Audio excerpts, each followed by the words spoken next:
Hello மக்களே! இன்னைக்கு நம்ம ரொம்ப முக்கியமான அப்டேட் பத்தி பார்க்க போறோம். அரசு அதிகாரிகள், ஊழியர்கள்லாம் சில பேர் பார்த்தீங்கன்னா, 2, 3 அரசு கார்கள் பயன்படுத்துறத நீங்க நியூஸ்லயோ, இல்ல நேர்லயோ பார்த்துருப்பீங்க.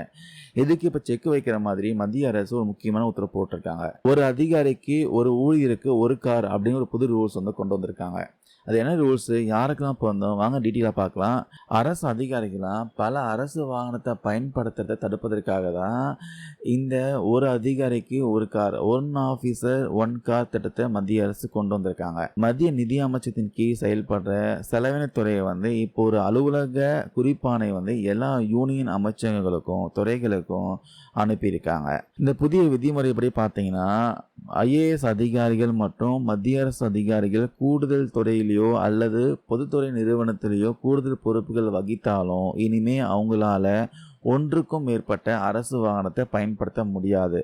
அதாவது ஏற்கனவே அரசு கொடுத்த காரை பயன்படுத்த உரிமை இருக்கிற ஒரு அதிகாரி, வேற ஒரு அமைச்சகம், துறை அல்லது தன்னாட்சி அமைப்புகளுடைய கூடுதல் பொறுப்பை ஏற்கும்போது, அவருக்குன்னு தனியா இன்னொரு கார் ஒதுக்கப்பட மாட்டாது சொல்றாங்க. அவர் ஏற்கனவே தமக்கு ஒதுக்கப்பட்ட காரையே தான் தொடர்ந்து பயன்படுத்தணும்னு சொல்லியிருக்காங்க. கடந்த 2022 செப்டம்பர் மாசமே பார்த்தீங்கன்னா, அரசு அலுவலருக்கான கார் பயன்பாடு பார்த்தீங்கன்னா வழிகாட்டுதல் வெளியாச்சு.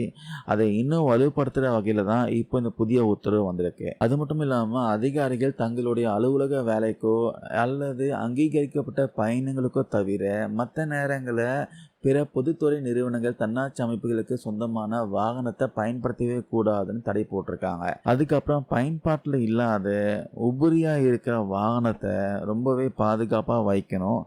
அதை வந்து எந்த விதத்திலையும் முறைகேடாக பயன்படுத்தக்கூடாதுன்னு உத்தரவு போட்டிருக்காங்க. சுருக்கமாக சொல்லணும்னா, இனிமே அரசு வாகனத்தை வீணாக்கவோ தப்பாக பயன்படுத்தவும் முடியாது.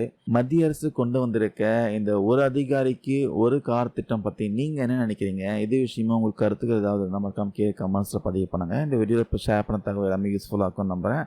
தேங்க்யூ நண்பீஸ்.